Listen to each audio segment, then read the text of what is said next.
AG ನ್ಯೂಸ್ಗೆ ಸ್ವಾಗತ. ಕರ್ನಾಟಕ ರಾಜ್ಯದ ಮಾಜಿ ಉಪಮುಖ್ಯಮಂತ್ರಿ ಹಾಗೂ ಅಥಣಿ ವಿಧಾನಸಭಾ ಕ್ಷೇತ್ರದ ಕಾಂಗ್ರೆಸ್ನ ಹಾಲಿ ಶಾಸಕ ಲಕ್ಷ್ಮಣ್ ಸವದಿ ಅವರೊಂದಿಗೆ ನಮ್ಮ ನ್ಯೂಸ್ ಸಮೂಹದ ರಾಜ್ಯ ಉಪಸಂಪಾದಕ ಬಸವರಾಜ್ ಚುಟುಕು ಸಂವಾದ ಮಾಡಿ ಕಿತ್ತೂರು ಬಿಜೆಪಿ ಮಾಜಿ ಶಾಸಕ ಮಹಾಂತೇಶ ದೊಡ್ಡಗೌಡ್ರ ಬಗ್ಗೆ ಪ್ರಶ್ನೆ ಕೇಳಿ ಉತ್ತರ ಪಡೆದಿದ್ದಾರೆ. ನಿಮ್ಮ ಶಿಷ್ಯ ವಿಶೇಷವಾಗಿ ಕಿತ್ತೂರಿನ ಮಾಜಿ ಶಾಸಕರು ಮಹಾಂತೇಶ ದೊಡ್ಡಗೌಡ್ರು ವಿಶೇಷವಾಗಿ ಆ ಕಡೆ ಹೋಗಿರ್ತಕ್ಕಂಥದ್ದು ಯಾವ ರೀತಿ ಇದೆ ಸರ್? ನಿಮ್ದು ಅವ್ರದ್ದು ಏನು ಅದೇ ರೀತಿ ಸಂಬಂಧ ಇದೆಯಾ ಸರ್?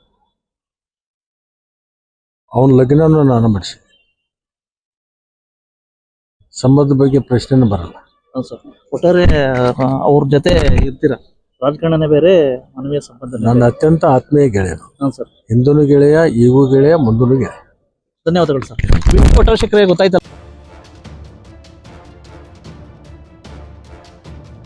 ಕನ್ನಡಿಗರ ಮೆಚ್ಚಿನ ನಿಮ್ಮ ಎಜೆ 24/7 ನ್ಯೂಸ್ ಕನ್ನಡ ವಾಹಿನಿ ಇದೀಗ ಟಿವಿಯಲ್ಲಿ ಲಭ್ಯ.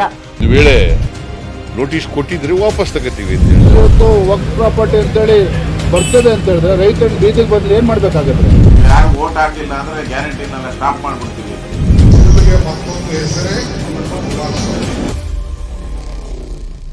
ಕರ್ನಾಟಕ ಮತ್ತು ದೇಶ ವಿದೇಶ 360 ಡಿಗ್ರಿ ಸುದ್ದಿ ಹಾಗೂ ಉತ್ತರ ಕರ್ನಾಟಕ, ಬೆಳಗಾವಿ, ಬಾಗಲಕೋಟೆ, ಧಾರವಾಡ, ಹಾವೇರಿ, ಗದಗ, ಬಿಜಾಪುರ ಜಿಲ್ಲೆಯ ಕ್ಷಣ ಕ್ಷಣದ ವಿವರವನ್ನ ಪಡೆಯುವುದಕ್ಕೆ ಎಜೆ 24/7 ನ್ಯೂಸ್ ಕನ್ನಡ ವಾಹಿನಿಯನ್ನ ಲೈಕ್ ಮಾಡಿ, ವಿಡಿಯೋಗಳನ್ನ ಶೇರ್ ಮಾಡಿ, ಕಮೆಂಟ್ ಮಾಡುವ ಮೂಲಕ ನಮ್ಮ ವಾಹಿನಿಗೆ ಸಹಕಾರ ನೀಡಿ ಮತ್ತು ಚಾನೆಲ್ ಅನ್ನ ಸಬ್ಸ್ಕ್ರೈಬ್ ಮಾಡಿ.